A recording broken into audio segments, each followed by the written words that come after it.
everyone, and welcome. My name is Kelfecil, and I will be your host for the series, The Adventure Writer. I am basically a narrative writer and designer, and I run my own company called Kelfecil Tales, where I publish a lot of TTRPG content and a lot of other small things sometimes.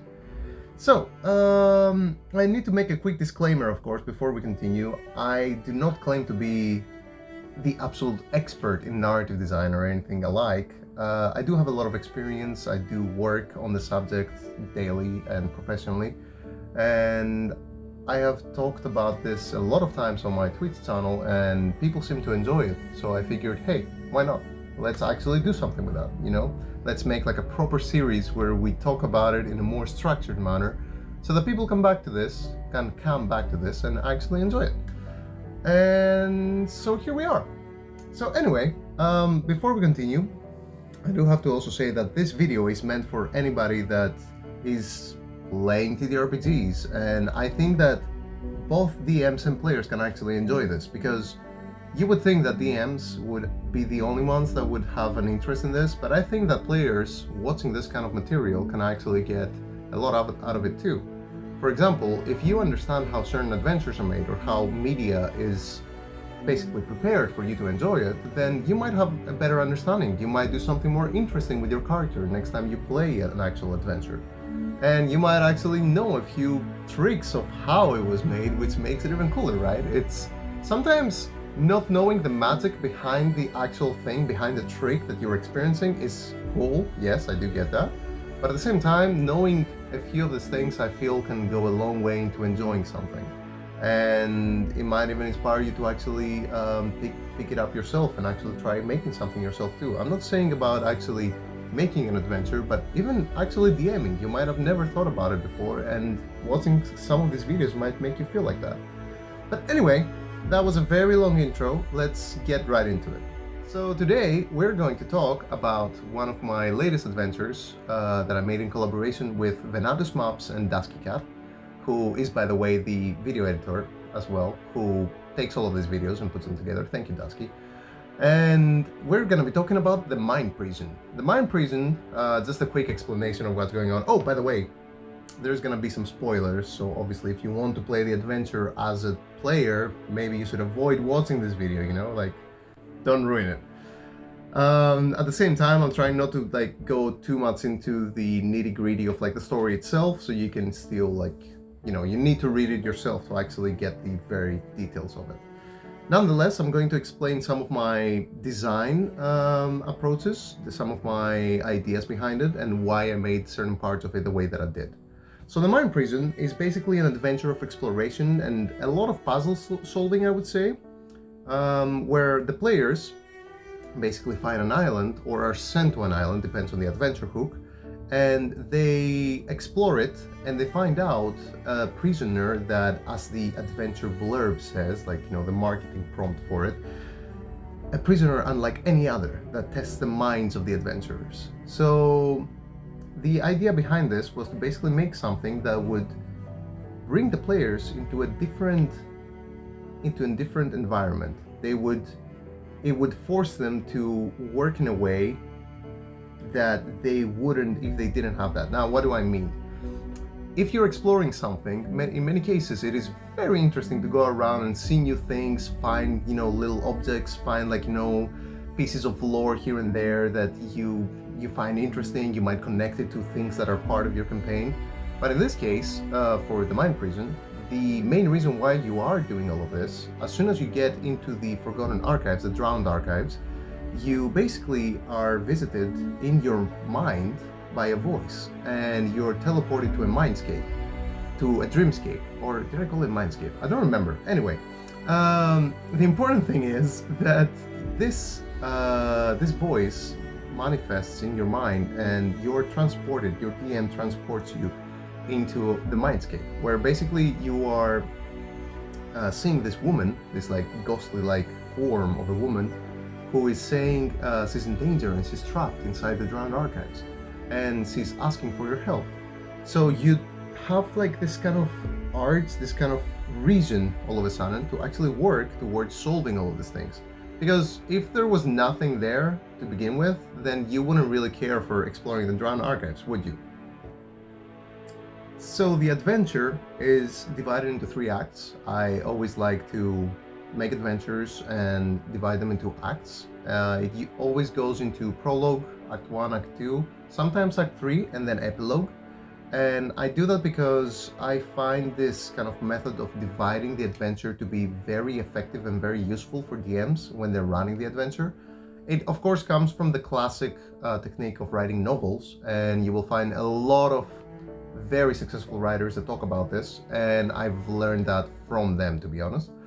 And I've just transferred it to the TTRPG kind of field, to the TTRPG work that I do.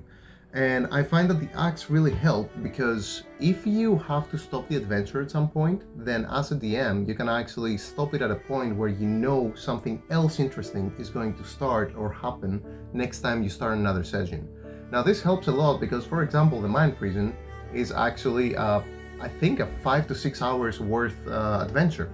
If your players are actually taking a long time with solving the puzzles, then that would actually mean that it could take 2 full sessions of about 3 to 4 hours each.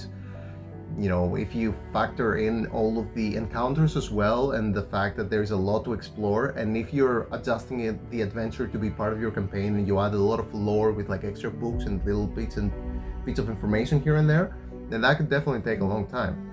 Plus, you know, you have to account for the fact that the adventurers, the players, will sit down and actually talk to each other and say, yo, what the heck did we just, you know, experience? What was that ghost kind of like thing? Why did our minds go like, you know, all wacky? So you need to take those things into account. You need to allow your players to have fun. Don't try to rush the adventure. At least that's my suggestion when people ask me how should I run your adventures. So with that out of the way, we can move into the first act. In the first act, where the players basically explore the Drowned Archives for the first time, there is a lot of exploration. There's a lot of exploration and a bit of puzzle solving. Now, the idea behind this was that when the players find a new place, a new area, a new map, anything new that you throw at them visually, my idea is always to give the players a little bit of time to familiarize themselves with the area. And that is also going to come into play later on when we have the race against the clock kind of mechanic. And I will come back to that later in Act 3. Now, giving the players time to familiarize themselves with the Drowned Archives, with the whole area, both the island, that, you know, the outside of the Drowned Archives, and the actual Drowned Archives inside, that gives the players a chance to actually search every single corner, go around asking the DM, what do I see here? What can I do here? Can I investigate? Do I find something? Is there, you know, what you tell them about the smell, you tell them about the sounds, all these kinds of things. And then you're also pressuring them with the extra ghost, the mindscape kind of scenes that are in the adventure that I added in there, because that way you can give them like the feeling of urgency, as I previously mentioned. So Act 1 is all about that. There is a puzzle there. There is a whole point of putting the books in the right statues so that you can open the passage to the lower floor. But basically, the main idea of Act 1 is just that. There is no other thing to it. There is no encounters. I am actually very much against adding actual battle encounters in every single act, because I think they take too much time, and also it becomes very boring. You want to make the adventure interesting in multiple ways, not just through battle. A lot of people will say that, of course. I'm not the first to say that, you know, TTRPGs are not just about like, you know, killing undead and necromancers, but nonetheless, you need to actually remember to explore in TTRPGs. The written word, the spoken word, all of these things can actually get your players moving in a way that they wouldn't if they were just in a battle. So that is more or less Act 1. You can also throw in a lot of, as I said, like bits and pieces of information that match your campaign, because there's a lot of books there that might be left behind. But then again, the Drowned Archives actually drowned, you know, it was under the water, so a lot of things were actually lost. So I would say try not to overdo it in this part. So moving on to part 2. So in Act 2, we have the Labyrinthine Prison, which is basically filled with more dangers than before, because the players are starting to realize that this is not just a simple kind of library kind of thing. And the more the voice talks to them, and the more they start exploring the lower levels where there's actual battle encounters, and they encounter the Nalaar for the first time, then they start realizing that there's an actual danger there, and that the voice in their head might actually be someone that is in danger. This is the point where I feel Act 2 is always the perfect time in any adventure, I would say, to test the player's motives. If they don't have a good reason to continue on with the adventure at this point, then you've done something wrong, or the adventure writer did a bad job. That I will take it on me if that is the case. But yeah, basically, when you're in Act 2, you have to have certain things that keep the players motivated to keep moving forward. So, for example, the interesting encounters against the Blade Dancer Nalaar, the interesting encounters of searching a whole new level of the Drowned Archives and seeing that it's very different, and it's actually very well guarded and filled with traps and all these things. It feels more like a dungeon crawl, and you're suddenly like, okay, this is not just a library. This is like, I can see how this could work as a prison. But that's basically the point of it. It's mostly an act to further the motives and the cause of further the point of the adventure, basically, to put it simply. So moving on to Act 3, which I would say is always the culmination, the climax of everything that is going on, and always my favorite, because that's where you get to write the really cool big bad evil guy kind of narrative, or the things that they say, and they sound really cool, unless the players, of course, throw an axe in their face. But anyway, moving on to Act 3. So Act 3, the voices, it's in my head. I think the voice is in my head. The voice is in my head. I love Act 3, and as I said, it's always my favorite act when I'm writing an adventure. The point here for Act 3 was to basically show what the whole point of going down there was, what the voice in the players' heads actually was, which was the aboleth, of course, and have something that will make them remember the adventure. I say that, and yes, you might be thinking, hey, this is not Hollywood. We're not trying to make a big budget movie where people go out and say oh wow, the effects were amazing. But if you read books, in Act 3, that's where all the characters and all the stories and everything comes together, and you actually care about things, so you want to see them end in a way that is satisfying. That's why a lot of people didn't like the end of Game of Thrones, right? So in Act 3, I wanted to put the woman that was in danger, that was in people's heads, to be something completely different, something that they did not expect, and that is an actual monster. And that is where you really test your players' motives. Now that they know that it is a monster, do they kill it because it tricked them into trying to free it? Or do they free it because they actually saw that the Nalaar were attacking them as well, and were they just protecting the prisoner, or their own prison, or protecting the players from reaching something that was very dangerous? So there's a lot of narratives there to be told, and there's a lot of things for the players to consider. They do not know, they're not sure what they should do with the aboleth, and they don't even have the time for it. That's the most important part. The moment they encounter the aboleth, they're already in a fight. They don't have the time to sit down and talk to each other and say, hey guys, what should we do with this aboleth? Should we kill it? I don't know, we worked our way all the way here. And the moment, if they do actually start talking, the moment that happens, and the moment the fight starts as well, you actually start the race against the clock mechanic as well, which is something that I love to use as a mechanic. I don't use it too often. I would say once every 20 adventures or something. I try to avoid it. I try to avoid having it too much. I will talk about it in a future episode, where I love the whole kind of different things, different events happening over time as you progress through an adventure, but that's more of a Tales from the Loop kind of mechanic, but I will explain it some other time. This is more of an actual racing against the clock, because the Drowned Archives are actually drowning, they're actually being flooded, and the players now have to use their knowledge of how they know how the whole dungeon, the whole area looks like, and how they can move around it after having navigated a whole maze as well in Act 2. And they have to run out while still fighting a lot of the Nalaar forces, while still having to decide what to do with the aboleth, which is basically right behind them.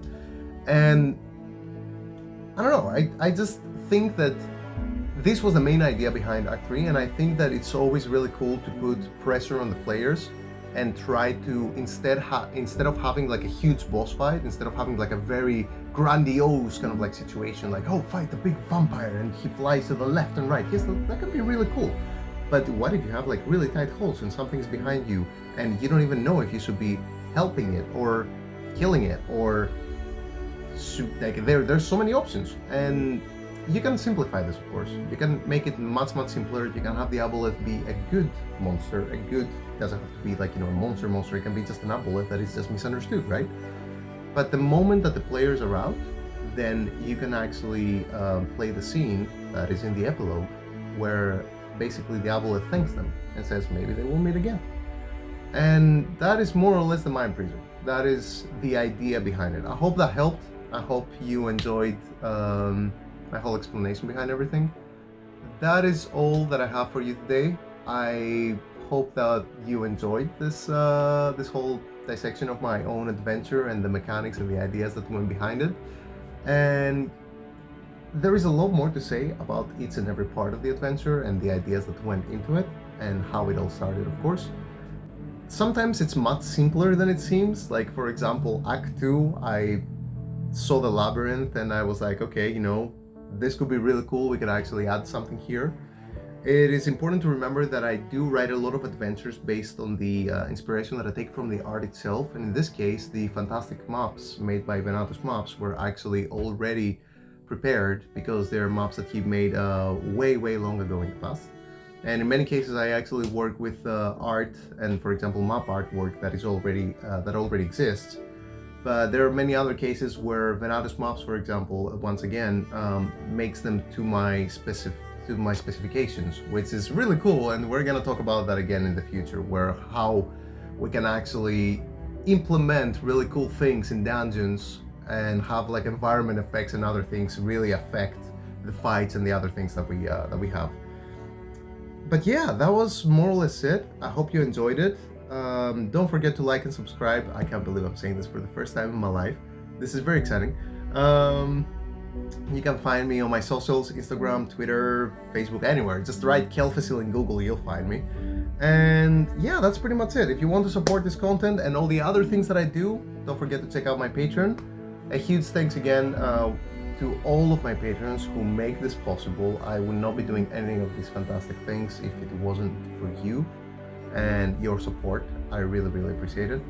And also huge thanks to Venatus Maps and Duskycat. Duskycat made fantastic tokens. He brought the idea of the Nalar into life, and you're going to be seeing a lot more of that because we're making a mini setting together with Duskycat called the Glowing Trends, which is going to have all of the Nalar and their society and everything. It's going to be fantastic. Anyway, I'll see you next time, and until next time, may starlight guide your way, my friends. Bye bye.